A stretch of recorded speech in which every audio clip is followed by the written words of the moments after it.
Thank you very much. Assalamu alaikum.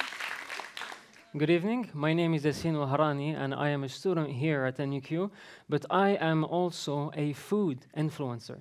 Now, if you're wondering what a food influencer is, I do something very important. In fact, I review lettuce on Instagram. All right. Now, you also most probably know my friend Sarah, who is a lifestyle influencer. And basically, Sarah will change outfits 5 times a day, and she's going to get paid for it. Now, you must, and I am sure you do, know Kareem, because Kareem is a trend creator. And if you don't know what a trend creator is, it basically means that Kareem is a meme. Now, as you can see, influence is easily claimed but hardly defined nowadays. That is because exposure is so easy to get. But there is a drawback to that, and that is that your influence will be temporary, and therefore, it will not be very impactful in the long run. And so as a result, we have so many of these influencers disappear as fast as they appeared in the first place. And that is because of a major misconception we have today. And that is we think that influence is about the mastery of the tool, while in fact, influence is first and foremost about the mastery of the self. Now, historically speaking, there is a group of people who not only had an immense impact on mankind, but also it largely came from within because of their characters, because of their values. You might probably be thinking that they are the likes of billionaires, maybe scientists, and even philosophers. But what if I told you tonight that this specific group of people are actually shepherds? If this comes as a surprise to you, then just think of Prophet Muhammad, peace be upon him. He was a shepherd and also argued today to be the most influential person in history. What about Jesus?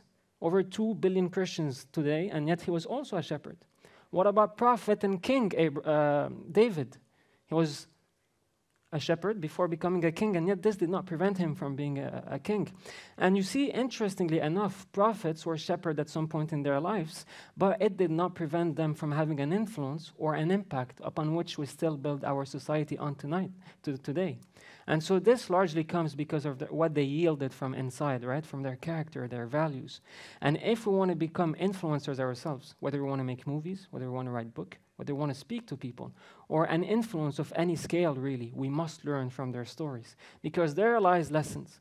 There lies secrets. There even lies patterns to influence.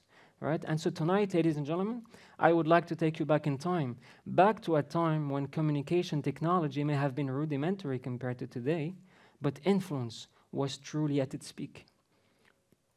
Now, what a better way to start than with the story of Abraham? Because Abraham was born in a society where idols were worshipped, and his father made even a living out of carving these idols. Now, Abraham did not grow satisfied. In fact, he kept questioning. He kept reflecting on why would people worship statues that he saw his father make. So it came until one day, and Abraham was still a child, mind you. He decided to confront his father, and he told him, "Dad, why would people worship statues that you make yourself? Shouldn't we then worship the one who made us in the first place?" But Abraham's father had none of it, and he qualified this as nonsense. In fact, he just told Abraham to follow what he did and what his forefathers did. But you see, Abraham did not want to stop there. Abraham was very adamant on making a statement. And so he took a pike, he went where all the statues were, and he destroyed them all but one. Now when his father and his tribe came and inquired the matter and asked Abraham whether he did destroy them all and why, Abraham just pointed at that one statue and he told them, "You should probably ask him. He has probably seen or heard," right? This is the moment they decided to punish him. But this is also the moment where we learn a valuable lesson. We can even call it a step, an initial step to influence. And that is loneliness.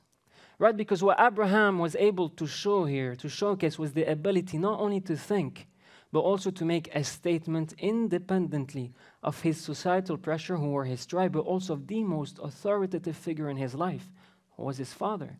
And this shows us that we cannot make a change by being copycats, no matter how good of a copycats we can be. We can only make a change by being outliers, and loneliness is going to give you the strength to be one, right? And today, in an overly consumerist society that we are, they make us fear not being a part of the trend. They make us fear not being up to date. They basically make us fear loneliness. And so we never really achieve a lonely state of mind, and it gets even worse with all the devices we have, all the media we watch, all the feeds we keep scrolling. we end up just looking at a society, while loneliness is going to allow you to look through a society. This is where ideas will come from. This is where vision is going to stem from. But what happens once you have an idea, once you have a vision? Do you just go out into the world and enlighten people into right and wrong? Do you just maybe spam their WhatsApps and emails? Well, believe it or not, but this is where most people will fail. Because we all have ideas, we all have visions, but we do not necessarily know how to communicate them, which is why dialogue is so important. Now, prophets were not tasked with enforcing the message. In fact, they were tasked with conveying the message. And in order to do so, they had to get into people's hearts, into people's minds, and the only way into them is dialogue. Now, 1,400 years ago, in the midst of the Arabian Peninsula, there was one tribe which was especially known for its powerful, its very eloquent use of speech and language in general. Now, in Mecca, people identified social status by how eloquent someone was. They even resolved disputes with poetry. And so when Prophet Muhammad, peace be upon him, conveyed the message in Mecca, he was already challenged with the people who are so good at speech, so powerful at argumentation. But when the Quran was revealed, it was so successful because of how challenging it was to that power of speech, how challenging it was to that eloquence. And in fact, until today, the Quran is the purest form of Arabic, most powerful form of Arabic you will ever find. It does not just lay down ideas bluntly. What it does is it accordingly uses different forms of speech, sometimes stories, sometimes analogies. Sometimes it will reference to all people, but some other times to specific people by referencing to their past, their present, their future. This is how our speech, our dialogue should be. It shouldn't only be about what you want to say. It should also be about what can other people hear, and ultimately, what don't they want to hear? Now, sometimes you will find that the best dialogue is actually no dialogue at all. Right now, when Prophet Muhammad, peace be upon him, people referenced him in history books and official accounts, they said that he was most influential because of his character, his values. And this shows us that we are not defined by what we say we do. We are defined by what we do. Your actions are the essence of your character, and ultimately your actions are the essence of your dialogue. Now, dialogue is not easy. Neither is loneliness, right? Because it involves people. It is a very intricate system of multiple variables at once, which is why what logically follows is pain. Now, what logically follows pain, it is greatness. It is enlightenment, if and only if you embrace pain the way prophets did. And they did so with patience, because they recognized that through pain is an opportunity for growth, not only for them, but also for people around them. Now, pain is going to make it seem like you are cornered in all directions, just like Moses was cornered in one side by the Pharaoh, who was arguably the most powerful man at the time, and on the other side, the sea. Pain is going to make it seem like the only way to proceed is to give up, it is to give in. But with patience, things will open up for you. Opportunities and doors will open just like the sea opened up for Moses. And it is not a coincidence either. It is not a coincidence either if some of the greatest periods of prosperity in human history were preceded by some of the greatest periods of depression. Because greatness does not just come with maintaining the status quo. In fact, greatness comes with surviving the threats to the status quo.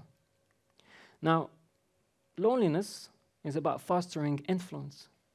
Dialogue will allow you to implement influence, and pain, at least the correct approach to it, will allow you to maintain influence. But change first and foremost has to come from within. And trust me, it is not going to be easy. So if you ever doubt yourself, then remember that it is from within first and foremost that a shepherd became a king. Thank you very much.